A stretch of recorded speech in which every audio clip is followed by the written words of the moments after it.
Bonjour, aujourd'hui dans cette vidéo à Neolia, je vais vous parler de notre appareil portable Mercury, appareil qui sert à contrôler les fluides médicaux dans le milieu hospitalier.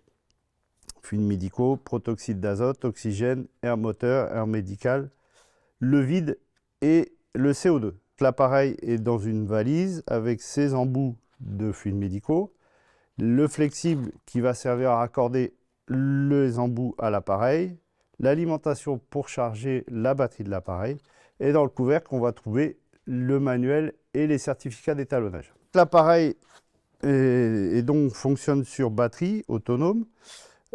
Ici, la face avant, on a l'afficheur avec le clavier et le voyant de charge batterie, et ici, des voyants qui indiquent les seuils de détection des fluides médicaux. Derrière, l'interrupteur général, la prise d'alimentation et le raccord pneumatique de l'appareil. L'appareil donc s'allume ici avec cet interrupteur, et en façade, on voit l'appareil démarrer avec sa version, la jauge de batterie, et ensuite l'appareil est prêt à être utilisé.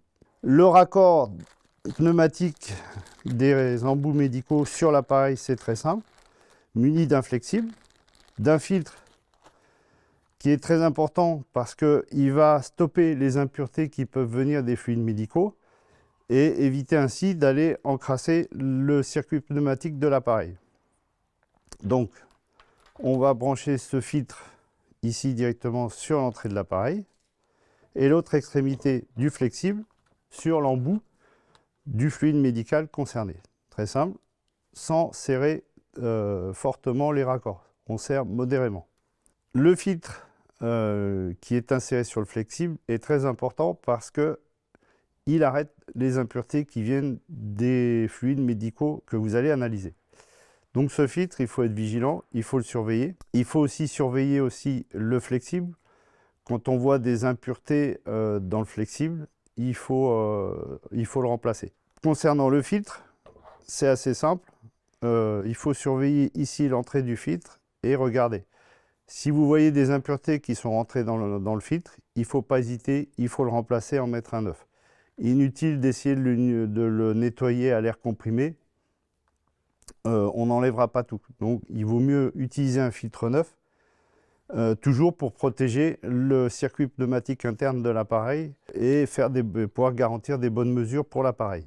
Concernant la charge batterie maintenant, donc quand on allume l'appareil,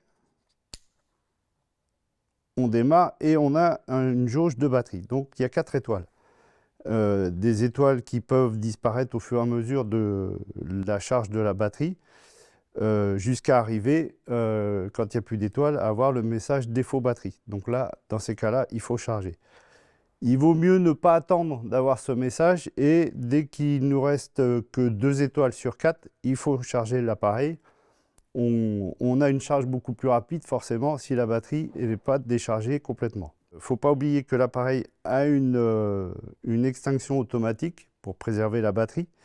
Au bout de 5 minutes, l'appareil s'éteint. Pour le rallumer, il suffit d'appuyer sur la touche qui est ici et l'appareil redémarre normalement. Concernant la charge de la batterie, pour le charger, c'est très simple.